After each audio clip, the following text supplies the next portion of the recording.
Welcome to Breaking the Set. I'm Abby Martin. Remember how we were almost on the brink of war with Syria? Yes, it seemed like just yesterday that Obama was about to drop cruise missiles over Damascus because Assad allegedly crossed the red line. Just days after the August 21st sarin gas attack killed nearly 1,500 Syrians, the administration released an intelligence brief placing sole blame on Assad for the deadly assault. Even Secretary of State John Kerry, well aware of the fabrications told by the U.S. to get into Iraq, assured us that, quote, "we will not repeat that moment. We've taken unprecedented steps to declassify and make facts available to people who can judge for themselves."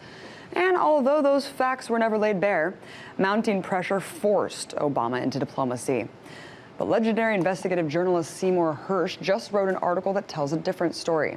Take a listen to what he said about the real reason Obama decided to back down from a military strike. I'm telling you, he didn't do it because the American people said no. He knew it because he didn't have a case. And there was incredible opposition that will be one of these days written about, maybe in history books. There was incredible opposition from some very, very strong-minded, constitutionally minded people in the Pentagon. Amazing. And Hersh went on to write, Obama failed to acknowledge that the Syrian army is not the only party in the country's civil war with access to sarin. In the months before the attack, the American intelligence agencies produced a series of highly classified reports citing evidence that al-Nusra, a jihadi group affiliated with al-Qaeda, had mastered the mechanics of creating sarin and was capable of manufacturing it in quantity. Listen, we may not know exactly what happened in Syria on that fateful day, but we do know this. Wars have been based on lies before, and we can't afford to let that happen again. Now let's break the set.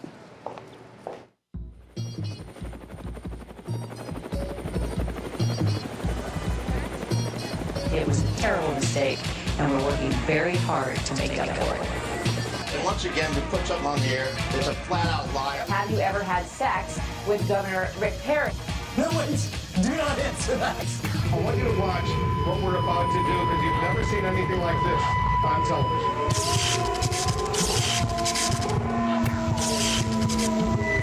What we need is to question more and to keep it uncensored, real and raw. My simple mission is to change the globe. I'ma do it with this passion and fire and tone. He's working hard hitting, you watching your neck, but you need to tune in because we're breaking the set. Breaking the set. Breaking the set. It seems like in today's society, it's almost impossible to address government conspiracies without being painted as a lunatic. But history proves conspiracies do exist, and in fact, many that have gone down in the historical record would shock people to the core if only they knew about them. This lack of context regarding events that have shaped this country is a detriment to an open and honest society. Which is why I was so disappointed to see an article in New York Magazine that ridiculed a well-documented government conspiracy, the Iran-Contra cocaine connection.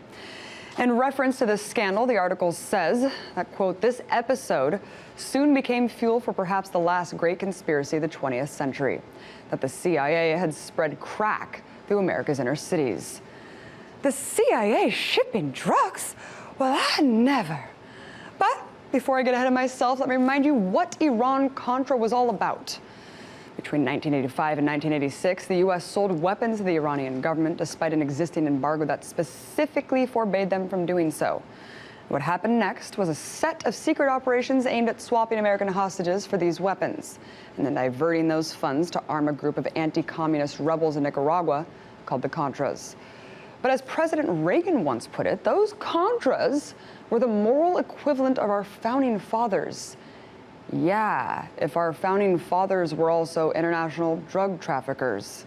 See, according to declassified documents, the CIA had not only allowed the trafficking of cocaine by Nicaraguan Contras, but actually protected the drugs. Meanwhile, under the Reagan doctrine, the CIA was training and assisting their operations. See, the late journalist Gary Webb published an investigative series on cocaine trafficking by the Contras in the 1990s. His findings were attacked, of course, by the U.S. government as well as several mainstream publications, and eventually cost him his job, but not without some glaring evidence coming to light. His report led to admissions by top officials on the relationship between the U.S.-backed rebels in Nicaragua and well-known drug cartels wishing to traffic cocaine to the U.S. These allegations were only reinforced when LAPD detective Michael Rupert confronted former CIA Director John Deutsch about the CIA's connection to narco-trafficking. I will tell you, Director Deutsch, as a former Los Angeles police narcotics detective, that the agency has dealt drugs throughout this country for a long time. Yes, that was an LAPD cop testifying about cocaine being filtered through America's inner cities. And if you just can't comprehend that the same government which is fighting a multi-billion-dollar drug war is partially responsible for spreading the drugs, want us to look no further than the cultivation protection that the U.S. military is supplying for opium in Afghanistan. The war-torn country had nearly eradicated the crop prior to the occupation, and now 90% of the world's heroin comes from Afghanistan. So the next time you hear something dismissed as just a conspiracy theory, maybe take a second to dig a little deeper than what's presented, because you might be surprised at what you find.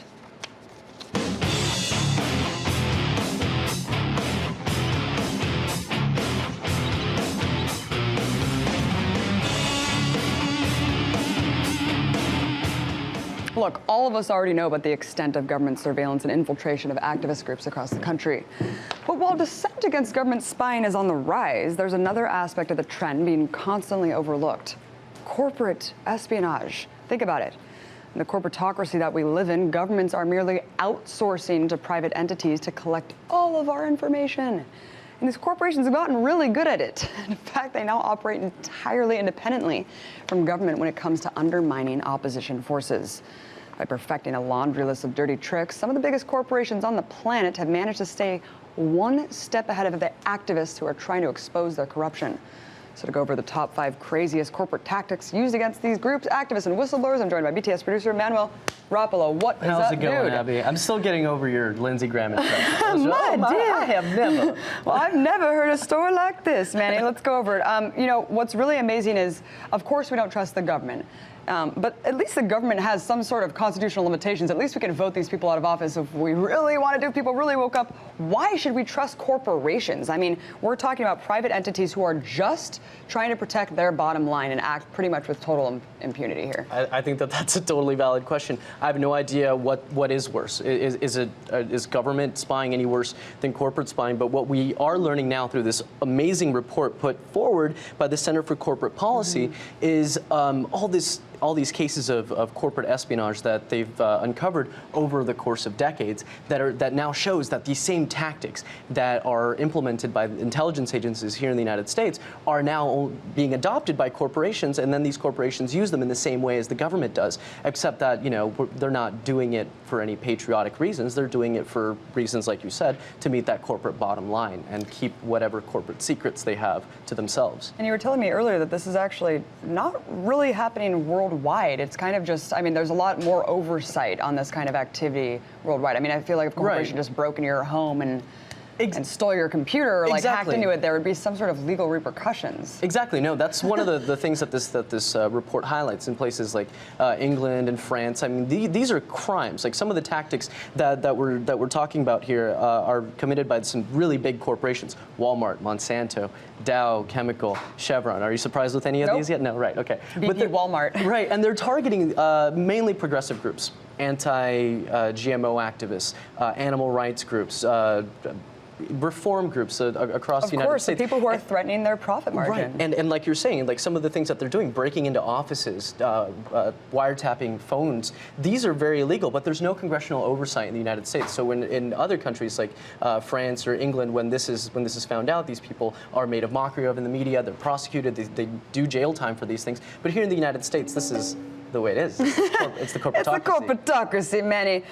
You know, collecting information, that's not too shocking to me.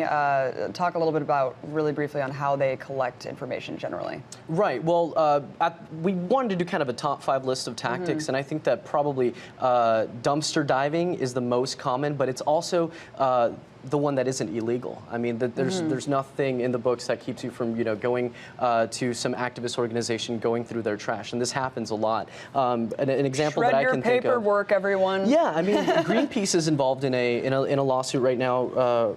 Related to people going through their trash. Dow Chemical is involved in a lawsuit regarding tapping of phone calls. Kraft was involved in another series of allegations related to them snooping on organizers and activists who oppose GMOs. So these are just a few of the tactics, and like I said, like the dumpster diving seems more innocuous because it's not illegal, but it's one of those like superficial things. It's a dirty trick. It's definitely a dirty trick. And I'm sorry, but hacking into computers, just like we mentioned before, I mean, that's insanely egregious. And here's another really crazy one: hiring cops. I mean, so we're talking about corporations actually outsourcing now back to taxpayer-funded police to do what exactly?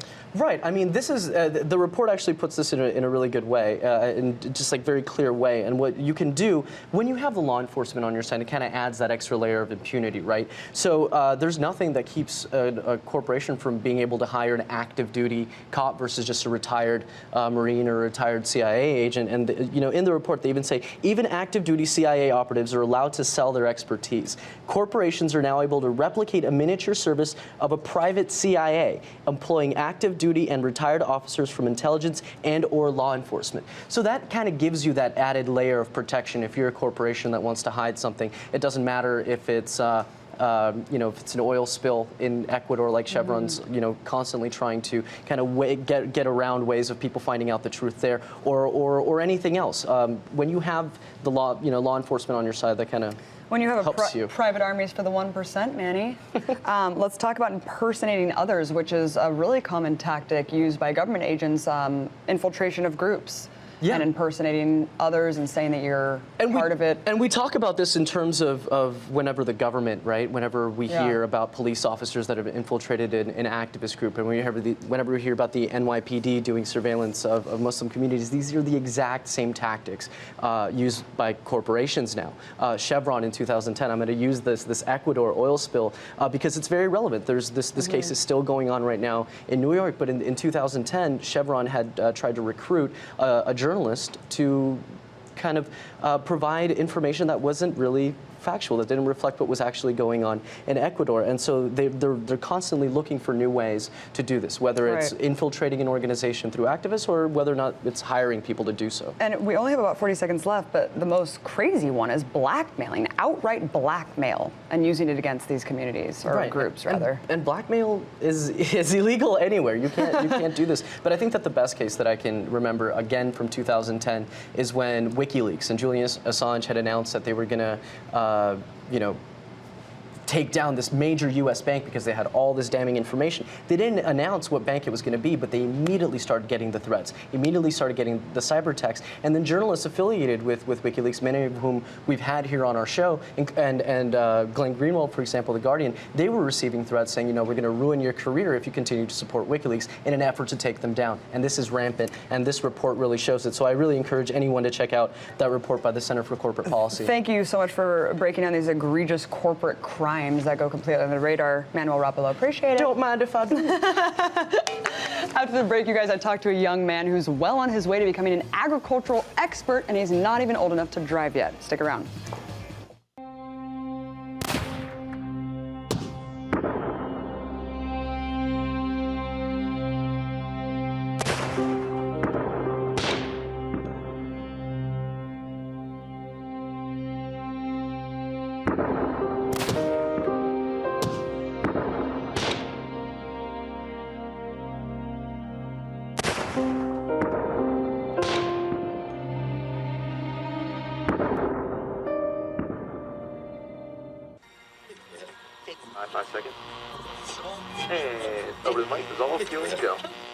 Did you know the press is the only industry specifically mentioned in the Constitution? Stand by. That's because a free and open press is critical to our democracy. Track Alpha.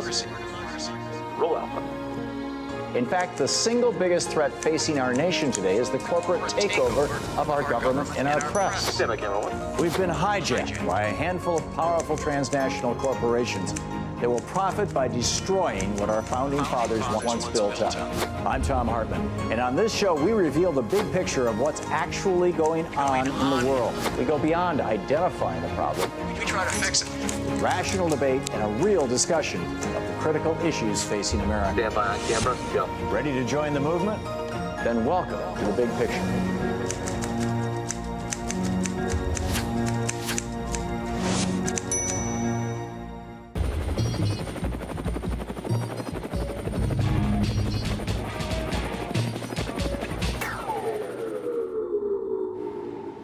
3 years ago, an 11-year-old stunned an audience at a TED Talk event in Asheville, North Carolina. His name was Burke Bear, and he gave an impassioned speech about why he's against genetically modified foods. Take a listen. I discovered the dark side of the industrialized food system. First, there's genetically engineered seeds and organisms. That is when a seed is manipulated in a laboratory to do something not intended by nature, like taking the DNA of a fish and putting it into the DNA of a tomato. Yuck. Don't get me wrong. I like fish and tomatoes, but this is just creepy. The seeds are then planted, then grown. The food they produce have been proven to cause cancer and other problems in lab animals. And people have been eating food produced this way since the 1990s, and most folks don't even know they exist. Well, Burke is now 14, but he hasn't stopped his crusade against GMOs and the fight against big agriculture. He joined me earlier to talk more in depth about the dangers that GMOs could pose. I started by asking him what drove him to tackle the issue at such a young age. I've really felt over the years as I learned more and more about this subject that I was, especially as a little kid, that I've been deceived and tricked by all these companies and these cartoon characters that I grew up with, like, Tony the Tiger and Toucan Sam. And I felt like to myself that I need to let the American public, my friends and family, and a lot of the people that I meet know about what I was learning, and that it was such an important thing. And to me, I think food is one of the most underrated subjects in our culture these days, because it's something so important that we have to eat 3 times a day, or we starve and eventually die without it, and that nobody really knows what's in their food or where it comes from. It's very true. Talk about what you have learned throughout the years. What do you think the biggest danger is of consuming GMOs? Well, showing from a lot of the studies that I've read, internal studies from Monsanto or other GMO-producing companies, and also from many of the articles that I've read from the Institute of Responsible Technology, it's said that GMOs can lead from many things, from kidney and liver diseases, kidney and liver toxicity, tumors, and cancer, and infertility and death in most situations. In many of these 90-day or 40-day rat studies from all sorts of scientific sources, even the Dr. Seralini report was very interesting reading that. And if you notice, many of the ones that come out from independent studies, you see that they're quickly discredited by the people who hire them, and that's because they're getting funding from the GMO companies themselves. What is your response to critics who say that GMO foods maximize crop yields, conserve resources? My view on that is that if you read the fine print on most GMO seed packages or contracts, that they actually say that you will get better yields if you have proper irrigation. But isn't that true with all crops? That if you have proper irrigation, you'll have better yields than without it. And that if you really look, the majority of the time, you don't see much of a difference in yields from both crops. And I've seen that many in organic crops versus GMO crops, that you'll actually see more of a nutrition density in organic foods. That if you take a organic squash the same size, that's been, has nutrient dense soil, versus GMO crops, and you put them on the scales but right next to each other, the organic squash, the exact same size as the GMO, will actually weigh more than the GMO variety, and that's because it has more nutrient dense qualities and has more minerals and more micronutrients than the GMO and the monocrop cultures would have, the industrialized food. Burke, do you think that there's any good to come out of genetic modification of food? As of right now, from what I've seen of how the GMOs are being sold and marketed, I don't think there is, that, because of the way that there's not enough testing done on them constantly by the companies who use these GMOs to monopolize the food industry, and that just from my observation that our farming we don't have the technology yet to really make them safe for people's consumption, that I don't think there's any good that'll be able to come out from GMOs in a long time. You know, Burke, what about the banning GMOs versus just pushing to label them, though? Because I feel like if we're pushing to ban them, it's such a huge endeavor. They're in almost 70% of the food in our grocery stores right now in the U.S. and, of course, all over the world. What's your response to that? Well, my response to that is that trying to get GMOs banned here in the United States is sort of like trying to go across the country in one day without making any stops. You know, you're trying to take under such a big undertaking that really we're not prepared for, and we don't have the power or the fuel to do it. But I think that we can, by getting them labeled, it's the first point where we can start the conversation and have hopes of getting GMOs banned in the future. And there's multiple stages I find in banning GMOs. Like I was just in Russia earlier this year, and they have GMOs in there, but they ban them from production, but not from importations. So we'll see that GMOs, there's different ways of you can allow them in your food system. Why do you think there's so much opposition to labeling them? As we know, we saw Prop 37 fail in California, and the proposition just failed in Washington. I feel like it's not so much fighting against it. I think it's more of the money and the power coming from the companies who have it in their best interest to keep GMOs not labeled.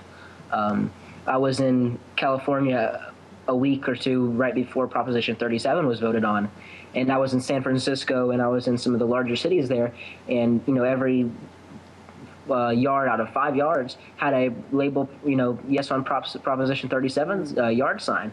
And I didn't see any, any disinformation or any, no on 37 campaign ads until I went to the middle of the country. And there, where most people are not, not the most educated, seem to have a no on Proposition 37 commercial every commercial break, or at least more than that, 2 every commercial break.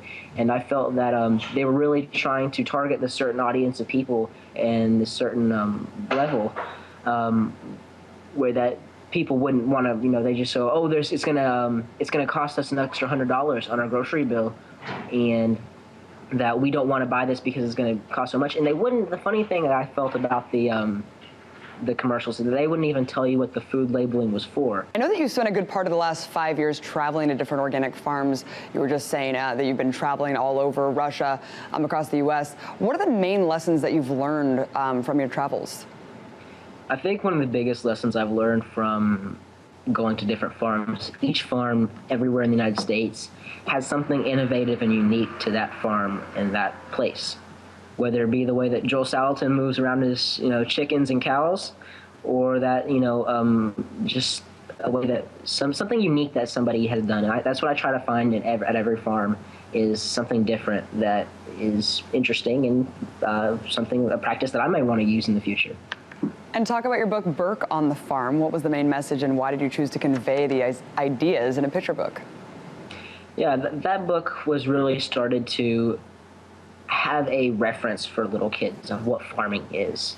Because I remember when I was, a young kid, 5 and 6 years old, asking my parents, "Oh, Mom, Dad, what's a farm? Or where does food come from?" And they go, "It comes from a farm, and, that's the place out in the country where, there's big red barns and cows grazing in the pasture." The very conventional idea of where our food comes from. And I didn't really get much more than that, other than just, this very vague idea of what a farm is and where our food comes from. What's your message to young people to care about these issues and take an active role in protecting the food supply today? Yeah, I definitely think that anybody of any age can go out there and make a difference, as I have. And I started out 6 years ago just talking with friends and family about what I was learning on the internet. And after 3 years of doing that, I was given a great opportunity going out and talk about it. But I think that we can all start, coming together with just in small groups and, having dinners at maybe GMO-free Fridays sort of things. And just just start sharing this with other people, and slowly these get grassroots efforts that we see, like Proposition 37 and the bill in Washington, that small little campaigns can turn out to be something big. With people like you, Burke, I have hope for the future of this planet. Thank you so much, book bearer, speaker, author, youth food advocate. Really appreciate your time. Thank you very much. It's a pleasure talking to you.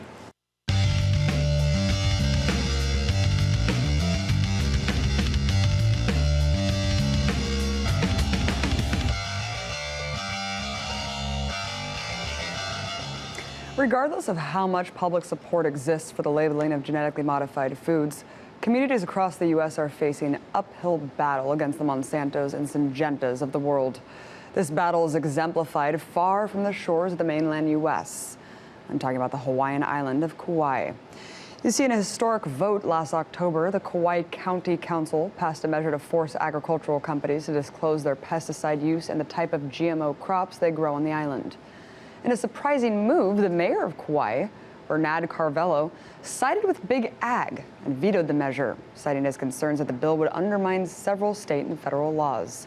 And because public outrage at the mayor was so severe, he released a legal document from his county attorney to prove his concerns.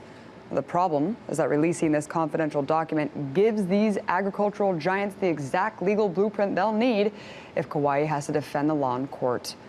Now, thankfully, just a few weeks ago, the Kauai County Council overrode Mayor Carvello's veto, and passed the bill, no doubt paving the way for future legal fights. But just a few islands away on the big island of Hawaii, a mayor who has not been brainwashed by corporate interests has stood up to big agricultural. Just last week, Hawaii County Mayor Billy Kanoi signed a first-of-its-kind bill into law that would prohibit biotech companies from operating on the big island and prevents farmers from growing any new genetically altered crops. Now, notably, the bill does exclude the island's GMO papaya industry, but this law goes further to promote community-based farming and ranching than any other law in the country. Kanoi promoted this controversial bill despite strong opposition from the majority of the island's farmers. You see, Kanoi is on the right side of history here. With the passage of this bill, the Big Island joins countries like Mexico, which banned all GMO corn last month, and Italy, which prohibited the planting of Monsanto GMO corn back in July. Because despite what these biotech companies would like us to believe, there's absolutely no scientific consensus on the safety of GMO foods. In fact, less than 2 months ago, a group of 230 scientists from around the world, including one of the scientists who helped develop the original GM tomato, signed a statement criticizing the amount of disinformation about these foods. So kudos to Kanoi for having the courage that Mayor Carvello does not, and helping further a real dialogue about these Frankenstein crops. But before I get out of here, let me tell you, I want you to check me out on Twitter at Abby Martin. If you like what you see, you can follow me there. You'll find all my tweets linking to segments from the show, including random thoughts I have throughout the day. And also, please help us get Breaking the Set trending on Twitter. Throw out some hashtags and we can get trending on the Twitter sphere, like today. I'm trending my recent interview with Tyrell Ventura about how he plans to unite radical thinkers. Check it out, you guys. Head to Twitter at Abby Martin. That's it for the show today. Everyone check it out tomorrow while we break the set all over again.